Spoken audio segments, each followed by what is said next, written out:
Good morning, everybody. Bienvenidos. Welcome to Books and Tea. My name is Kat, and today we are going to be doing our June reading wrap up. Also, happy 4th of July. Ooh, how exciting. It's hot. It's really hot. How's everybody's day going? I really want to know what everyone has planned today because it is scorching outside. Today I'm going to be talking about all the books that I've read, what I rated them, what I recommend them. I'll give you a little bit of synopsis of what each one is about, and then we'll talk about it. I did not read too many books this month. Also, I didn't have any 5 stars, but it was still a really, really good time. So let's get this video started. Before we get started, this is what we need today. I don't know about any of those ice drinks y'all be making, good for you if you made it, but this is what's needed today. Agua. Please drink it too much. Okay, so the first book that I read in the month of June was Wild Dark Shore by Charlotte McConaughey. I'm sorry if I said that wrong. This is the Lolly 2026 book of the year. This was gifted to me as a free book in May for my birthday, and it had a really cool premise to it. So there's this family, dad and 3 children, that are living on this remote island off the coast of Australia. The dad's sole job is to tend to and care for these seedlings. And these are going to be planted as an emergency if, God forbid, anything ever happened to humanity. If something happened to Earth and we lost all of our resources, then there's this emergency seed bank that will be available to replant new things and make sure that humans survive. And I thought that that was a really cool premise. And then while he's doing his rounds one day, the biggest storm of all time happens one night, and the next day a woman shows up on shore, damn near dead, but not dead. She's still alive, and he's just like, what does this mean? What's going on? Too many things are happening at one time, and I need to figure it out. I don't know. I had a good time with this book. I enjoyed the premise of it. I want to say maybe 60% of this book was fantastic. I think I rated this a 3.5 or a 3.75. I'm still a little bit undecided, as I think more, but the romance in this is so minimal, it's barely even there. It's not until maybe like 80%. I'm not gonna lie to you, because the book was really talking about the seed bank. There's also a mystery aspect, a little bit of suspense, but it was mostly the survival of this island. And I had a good time with it in the beginning, and I think as it went further into the book, there was a little bit of over explanation with certain things, and I found myself like, okay, what else? Let's keep moving forward, because I really want to get to the bottom of why the woman showed up, what's gonna happen to the island, how are these seeds going to be preserved after the storm, damaged everything? What's going on? I do still recommend this book. It's a very different idea from regular books, but I just think that in terms of the pacing, it could have been a little bit faster. If you're looking for romance, then this is not the one for you, because it's so small. And then the ending, I was mixed with the ending. On one hand, I was really happy with how things ended in terms of the family, but then I was not happy with how things ended in terms of solving the mystery and what was going on. So this one, I was very but you know what, I still think that you should give it a chance. I think that if you're used to reading the same genre over and over again, this is definitely something that will break that habit, and I think you would enjoy it. If this was a yes, no, maybe, I would put this as a maybe, depending. But 3.75 stars for Wild Dark Shore. All right, so the next book that I read in June was Summer Romance by Annabelle Monaghan. I was so excited for this book. I bought this last year and I waited all the way until I waited all the way until this summer to read it, and thank God that I did. I gave this book a 4.25 stars. This was such a good time. I don't know about anybody else. If you have not tried it already, please try to read a book in its season, and I'm telling you, the vibes will just impact it so much more. Like, me trying to read this in the wintertime would have been so buns, because I would not have understood the scenery, the setting, the emotions in the summer. So please try it if you can. But this is basically a story of a woman. Her name is Ali. She's a professional organizer. I guess she's considered to have a little bit of OCD when it comes to organizing everything except her life. Her life is like total chaos. She has 2 children and a dog, and she's walking the dog one day, and the dog goes to the playground and decides to pee on this man. Just pee on him with no shame. And the guy's like, all right. The reason why her life is in chaos is because her mom passed away 2 years ago. And then after the 2 years, her husband left her. They got divorced, so now she's left with her children and her dog all on her own, trying to figure out what to do. And then when the dog pees on this guy, his name is Ethan, she realizes that he's not judgmental in any way. It was so funny. Guys, I think one of the things that I love the most about the rom-com aspect of a book is the humor and the banter. The back and forth was just so amazing. I could not put this book down. This reminded me a lot of an Abby Jimenez book, which is my favorite rom-comer of all time. And it was so enjoyable. I could not put this book down at all. I think I finished it in a day, if I'm gonna be so honest.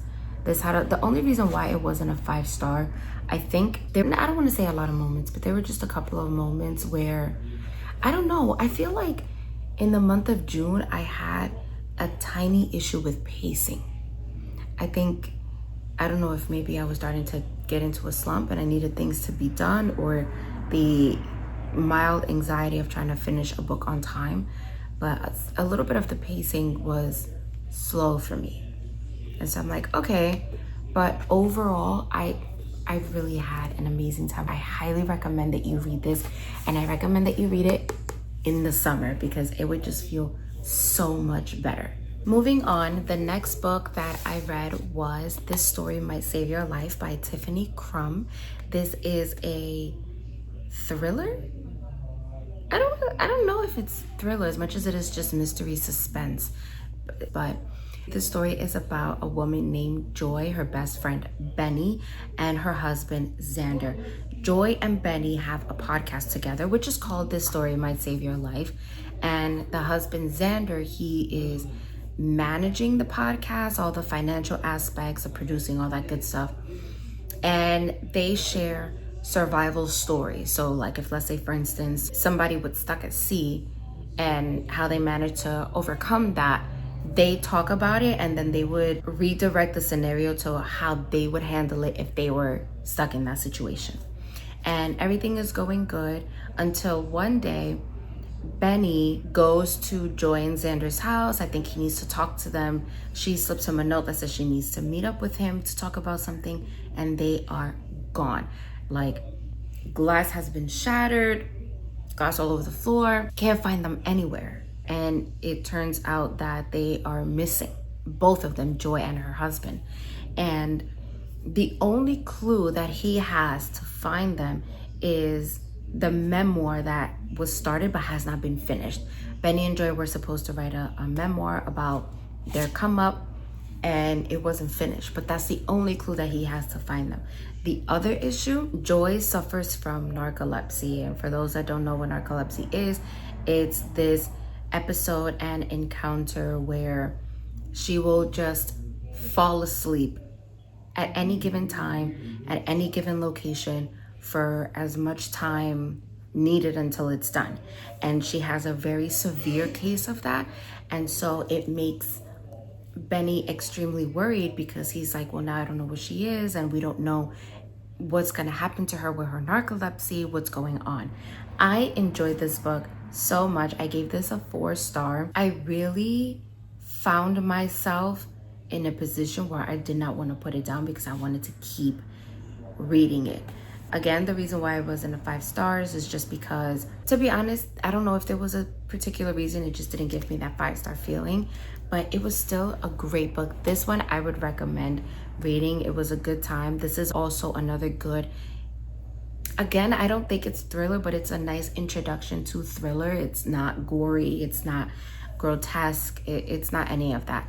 It's just a really good premise, and it shows you that you really don't know somebody until you get to know somebody. But I enjoyed, to be honest, out of everything, I enjoyed Benny's effort. I enjoyed the fact that he never gave up on them. He never gave up on trying to find the truth. And while everybody was getting to that point of like, I think it's just, we just have to give up, he's like, absolutely not. I don't care what I gotta do. I don't care who I gotta talk to, who I gotta sabotage. I'm doing it because I need to be able to find them and the truth. The plot twist was surprising. I did not think that it would take that turn, and I'm actually glad that it did because it also talks about some heavy topics. So please check your trigger warnings before you get into this. I super duper recommend reading this book. It was a good time. So once I finished with that, I don't know if you noticed a theme, but I would read mystery, suspense, thriller, then romance, then thriller, then romance. I wanted to keep that going because I didn't want to read too much of one thing. So since I finished with that thriller, I went into romance and I read The Shippers by Catherine Center. I have been waiting all year to read this book in this time because it is a wedding destination cruise and it was so much fun. I believe, I think the theme of this wrap up is 4 stars because I also gave this book a 4 stars. And 4 stars means that it was an extremely enjoyable book. This follows the story of JoJo, and it starts with her on her wedding day.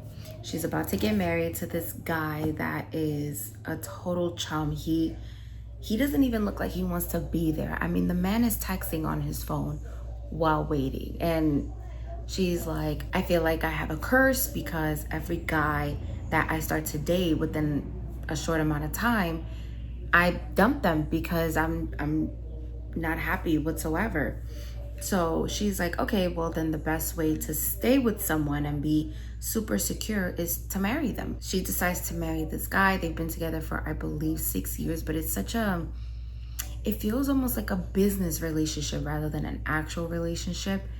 And as she's walking down the aisle, she's starting to get the feels, and it's like, am I really supposed to be doing this? But as she's getting close, her best friend Cooper decides to intervene. He goes up there and with the classic movie, I object, he objects to the wedding.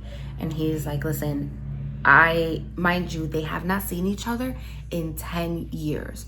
There was some stuff that went down between them, and he's like, my bad, but I just felt like I needed to save you. So I'm saving you. Pretend to faint, do something dramatic, let's get out of here. And she does. But now, a couple of months later, her sister is getting married, and they've both been invited to this destination cruise, and now they have to unravel a lot of stuff of what happened 10 years ago, why they never saw each other after that. And also she's like, listen, I need us to fake date because I want to get the attention of this guy who I got my first kiss from. He's gonna be on the cruise and I think I can win him over. So he agrees, and then it was just such a fun time. And guys, I love Cooper so much. This man, hold on, let me get a little closer. This man right here, love him to death. To death, because the things that he does for this chick, the feelings that he puts aside for her. He doesn't care about being embarrassed to help her out. He doesn't care about the things that he has to do to be there for her. He doesn't care how much of a show he has to put on in front of people. He will do it. And Oh my God, he's just an act of service kind of man. And I love that. Yo, Cooper, there needs to be more men like him in this world. And I don't want to say why because it's going to spoil a lot of the things that happen. But I love Catherine Center with all my bones. Please read her if you have not read any of her books. This one wasn't my favorite one out of the ones I read from her. I think my favorite one was Hello Stranger and The Bodyguard. I really enjoyed those, but this one was still top tier. I had a really nice time with this. Again, summer vibes all the way. I felt everything that was going on. I've been on a cruise before, so I also understood a lot of the things that were happening, the events, the setting, being outside, being on the boat. And it was a good time before the summer ends. Guys, if you have not read it, please pick it up. This was such an enjoyable read.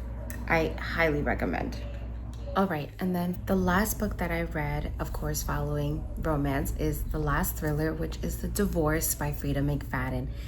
I saw so many reviews about mixed feelings, mostly that people did not enjoy this book whatsoever. And there are certain aspects in which I understood why they said that, but personally, I did like it. I, again, don't like to have a lot of expectations when it comes to books because I'm not there to critique it. I'm not there to criticize. I'm not there to make anything out of it. It's reading. It's supposed to be a fun time. It's supposed to be just something that gets you out of reality. And that's what it is for me. If people didn't like this book, that's totally fine. To each their own. Your opinion is absolutely 100% valid. I'm just letting you know that for me, I enjoyed this book. I wasn't expecting anything crazy. I just wanted something fast-paced, something that I could read all day, something to distract me from my life. This story follows Naomi and has a son and a husband. And the story starts off already sus because he's like, listen, I'm packing all of the bags. We're going to stay in this apartment that my parents used to live in, but you go first and me and our son will catch up. So she goes there, takes all her suitcase thinking that they're gonna go on a vacation, and then the husband goes to the house and he's like, yeah, this is where you're gonna be living. I'm kicking you out because I want a divorce. And she's like, I'm sorry, what? He's like, yeah, I don't love you anymore. You'll be hearing from my lawyers. And she's like, what the hell is going on? What do you mean? And then now it's a battle of custody because now the husband wants to, stay with the son. And Naomi's like, nah, we need to figure this out because how are you just going to sit here and kick me out the house, lie to me, kick me out the house and say you want to divorce me and now you want to take my son? Crazy. So she ends up doing investigation on her own and tries to figure out where everything went wrong, what ended up happening. And then one day she finds out that the husband has this girl that he's been seeing on the side who's in her 20s and they're in their 40s, whose name is Veronica. And she's like, oh, yeah, now it's about to get crazy. And she hires this lawyer that doesn't look like a lawyer. He looks like a kid, but he seems to know what he's doing. And then a lot of things unravel between this whole dynamic. And personally, I found the plot twist to be, it wasn't the biggest plot twist that I've ever read by Frida. Obviously, she's written so many better books, but I really enjoyed the plot twist. I like the dynamic of it and how it happened. I enjoyed the little boy in the book. He was so cute and I loved him so much. The husband, he was very protective of the son, which I enjoyed. Usually it's the mom, but it was a nice dynamic between the two where you could tell that the dad really, really loves his son, because there's a lot of situations where the picture will be painted that the mom is the one that loves him the most and does everything for him. No, but this dad does everything for this kid. So it was a nice, refreshing way to see that story unfold. Again, with Frida McFadden books, you can't say anything because any little thing will spoil the book, so I don't want to spoil it. I recommend reading this book and getting your own opinion. There's been a lot of times where I've decided not to read a book because someone else said that it was bad and I trust their judgment with my life. And then one day I decided to pick it up just for the heck of it and found that I actually enjoyed it. So don't take my word for it or anybody else's. If there's a book that's interesting to you and you want to read, pick it up. Pick it up and read it, because you never know the type of opinion you might have on that book, and your reaction may differ from everyone else's. So yo personalmente, I think you should read it. I think any of Frida McFadden's book will be different. I think it's also very fast-paced. The chapters are so short. You could finish it in a day. That's what I did. But yeah, 4 stars for The Divorce. I also recommend. Bueno, mi gente, llegamos al final. That is all the books that I've read for the month of June. I read The Divorce, Summer Romance, The Shippers, This Story Might Save Your Life, and Wild Dark Shore. Again, I recommend all the books that I've read. If any of them interest you, please let me know if you've read any of them or plan to read them. I would really love to know your thoughts. I think that the summer is just starting out really, really good. And even if I don't have 5 stars or 6 stars or infinity stars, I'm still enjoying every moment of this reading journey. And I'm also peeping that me reading more, my daughters have been seeing me do it, and especially my youngest daughter, she's more into reading as well. So this is also a very good bonding experience, and I'm so happy about that. But please let me know in the comments what you read in June, what you're looking to read in July, what's caught your eye, or have you read any of the books that I've ever talked about? And if so, what have you thought about them? I'm so interested to know what everyone thinks about their own reads. I really want to chat, and yeah, so let me know. But as always, I hope you have an amazing day. Happy 4th, stay cool, enjoy the barbecue, enjoy the pool, wherever it is that you are. Please hydrate as much as you can. Enjoy the fireworks, whatever it is that you have planned going on. I really, really hope you enjoy the day. And as always, hasta la próxima. Bye.